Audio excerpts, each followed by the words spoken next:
नमस्कार, आप देख रहे हैं न्यूज 31। मैं हूं आपके साथ गुंजन। मध्य प्रदेश में लोकसभा चुनाव के दूसरे चरण में हुए कम मतदान का मुद्दा राजनीतिक गलियारों में चर्चा का विषय बना हुआ है। उप मुख्यमंत्री के लोकसभा क्षेत्र रीवा और उनके प्रभाव वाले सतना में कम वोटिंग प्रतिशत पर डिप्टी सीएम राजेंद्र शुक्ल का कहना है कि शादियां, फसल की कटाई और गर्मी के फैक्टर के कारण वोटिंग प्रतिशत कम रहा है, लेकिन इसका असर परिणाम पर देखने को नहीं मिलेगा क्योंकि पूरा का पूरा वोट प्रतिशत भाजपा के पक्ष में है।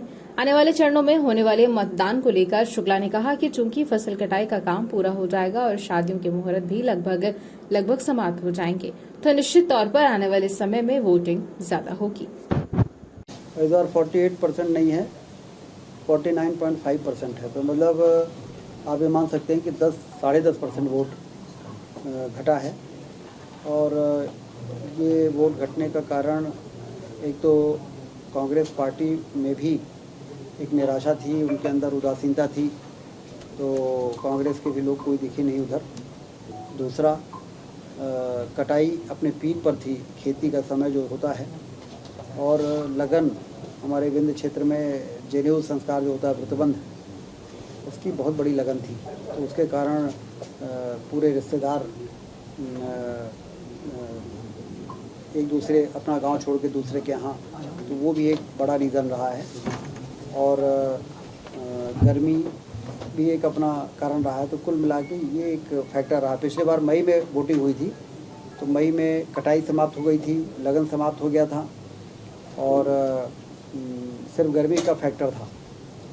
और कांग्रेस और भाजपा में थोड़ा ऐसा लगता था कांग्रेस वालों को भी कि हम लड़ाई में हैं, तो वो लोग भी काफ़ी दौड़ भाग कर रहे थे। इस बार कांग्रेस के लोगों में अंदर उनको मालूम है कि हम मोदी जी की लहर में कांग्रेस कहीं लड़ाई में नहीं है।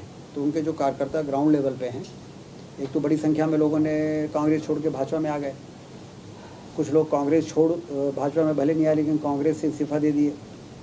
तो जो एक लड़ाई वाला स्थिति थी वो दिख नहीं रही थी। तो इसलिए वोटिंग का परसेंटेज इन 3-4 कारण रहे हैं, जिसके कारण 49.5% है। और वो हमें लगता है कुछ और भी कलेक्ट हो जाएगा तो 50 के करीब पहुंचेगा, तो 10% का गिरावट है। ऐसे ही सतना में पिछली बार 70% वोट पड़ा था, इस बार 62% पड़ा, 61 पॉइंट कुछ है, तो 8.5-9% वहाँ भी घटा है। और यही ट्रेंड जो आए हैं, यही मुझे कारण समझ में आता है। माननीय अमित शाह जी ने क्या कहा है, हम लोगों को क्या निर्देश देते हैं, वो काम को और बेहतर करने के लिए देते हैं। उसके बाद इसमें कोई दो राय नहीं है कि काम में कमजोरी जब आती है तो पार्टी उसमें जो आवश्यक कार्रवाई होती है, लेकिन वो कुणाल चौधरी जैसे नेताओं को थोड़ी मालूम पड़ेगा। दिग्विजय सिंह जी भी तो हमेशा विवादित बयान देने में कहाँ पीछे हटते हैं। तो दिग्विजय सिंह जी के बारे में बातें जब की जाती हैं तो उससे जनता को याद आता है कि इन्होंने किस किस प्रकार से संवेदनशील मुद्दों पे गैर जिम्मेदाराना बयान दिए हैं, वो याद आता है। तो इससे उनका नाम लेने से कांग्रेस कटघरे में आती है और भारतीय जनता पार्टी को फायदा होता है। बढ़ोतरी होगी तीसरे चौथे चरण में, चूँकि खेती का भी काम एक तरह से पूरा हो चुका होगा।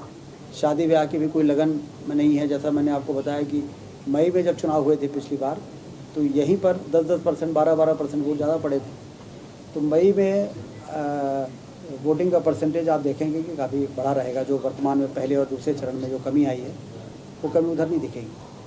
सर, कांग्रेस के पूर्व विधायक कुणाल पहना नाराज़ होने का तो सवाल नहीं है। जब चुनाव परिणाम निकलेगा तो आप देखेंगे कि मार्जिन में कोई फ़र्क नहीं पड़ने वाला है, क्योंकि जितने वोट पड़े हैं उसमें 55 से 60% वोट भाजपा की पड़े हैं। विरोधी दलों के वोट में बहुत गिरावट आई है, उसके कारण मार्जिन में फ़र्क नहीं पड़ेगा। जो कांग्रेस के वोटों में बहुत गिरावट आई है सर, 370 वो तो मार्जिन 370 वोट बढ़ाने की बात जो है, उसके लिए कार्यकर्ताओं ने प्रयास किया है अपने स्तर पर।